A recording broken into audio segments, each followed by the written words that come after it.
ایک بار حضرت ابراہیم علیہ نبینا علیہ الصلوۃ والسلام سمندر کے قریب تشریف فرماتے کہ آپ نے دیکھا کہ اس سمندر میں ایک لاش موجود ہے، مردہ موجود ہے۔ اب سمندر کا پانی چونکہ چڑھتا بھی ہے اترتا بھی ہے، تو اب پانی جب چڑھا کچھ مچھلیاں آئی اور اس لاش میں سے اس کا گوشت کھایا۔ کچھ دیر کے بعد وہ پانی جب اترا تو جنگل سے دوڑتے ہوئے کچھ درندے آئے اور ان درندوں نے اس لاش میں سے کھا لیا۔ اچھا، جب درندے وہاں سے چلے گئے کچھ پرندوں نے آ کر اس لاش کو نوچنا شروع کیا۔ اب جب یہ سارے چلے گئے تو آپ کے دل میں یہ خواہش پیدا ہوئی کہ یا اللہ، یقیناً تو ان کے پوٹوں میں سے ان کے سارے اجزاء کو جمع کر کے اس مردے کو زندہ کرے گا، لیکن میں یہ منظر اپنی آنکھوں سے دیکھنا چاہتا ہوں۔ اللہ تبارک و تعالیٰ نے حضرت ابراہیم علیہ نبینا علیہ الصلوۃ والسلام سے یہ سوال کیا، قرآن میں اس کا ملتا ہے۔ اللہ نے سوال کیا کہ کیا تمہیں اس پر یقین نہیں؟ حالانکہ اللہ تبارک و تعالیٰ تو عالم الغیب ہے، سب کچھ جانتا ہے، اس کے باوجود یہ سوال۔ اب علماء نے، مفسرین نے اس میں بڑی پیاری حکمت لکھی کہ یہ جو سوال کرنا تھا تاکہ لوگوں پر اس کا واضح ہو جائے کہ یہ کیوں آپ نے اظہار کیا۔ نہیں، یہ اظہار ہو سکتا ہے کہ آج کے دور میں کوئی آ کر اس پر اعتراض کرتا کہ کیا آپ کو اللہ کی ذات پر یقین نہیں تھا جو آپ یہ منظر دیکھنا چاہتے تھے، تو یہ سوال خود قرآن میں آ گیا۔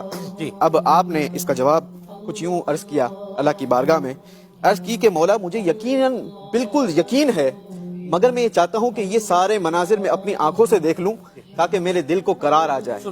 اب اللہ تبارک و تعالیٰ اپنے خلیل کی اس خواہش کو رد نہیں فرمایا اور اللہ تبارک و تعالیٰ نے آپ کو یہ حکم دیا کہ 4 پرندوں کو لیا جائے اور اس پرندوں کو اپنی طرف مائل کر لیا جائے۔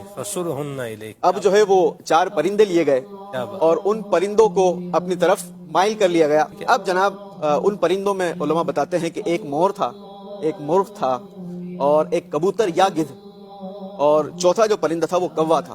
ان 4 پرندوں کو آپ نے اپنے قریب لیا اور ان کو کچھ مانوس کیا۔ کچھ عرصہ گزرنے کے بعد اب آپ نے ان 4 پرندوں کو ذبح کیا اور ان پرندوں کے گردنیں اپنے پاس رکھ کر ان کی گوشت کی بالکل چھوٹے چھوٹے ٹکڑے کر کے قیمہ بنا دیا اور پہاڑوں کے ارد گرد پھیلا دیا۔ کچھ کچھ وہاں رکھ دیا، جی 4 پرندوں کو اس کو ساروں مکس کر کے کچھ یہاں رکھ دیا، کچھ اس پہاڑ پر رکھ دیا۔ آپ بتا رہے ہیں ماشاءاللہ، یہ سب چیزوں کا حکم ان کو قرآن سے ملتا ہے۔ اس کے آخر میں قرآن کی پوری آیت انشاءاللہ بیان کروں گا۔ اب جو ہے وہ یہ سارے جب قیمہ بن کر الگ الگ پہاڑوں پر چلے گئے تو آپ دور مقام پر آ کر آپ نے ان 4 پرندوں کو اللہ کے حکم سے آواز لگائی۔ اب یہ آواز لگانا تھا کہ وہ سارے قیموں کی بوٹیوں نے اڑنا شروع کیا اور وہ ذرات جس کے جسم کے تھے نا وہ آپس میں ملنا شروع ہوئے اور خود وہ جسم بن کر اپنی گردن کے ساتھ آ کر حضرت ابراہیم علیہ نبینا علیہ الصلوۃ والسلام کے پاس آ کر وہ اپنی گردن کے ساتھ لگ گیا اور آپ نے اپنی آنکھوں سے اللہ تبارک و تعالیٰ کے اس شاندار قدرت کا نظارہ کیا۔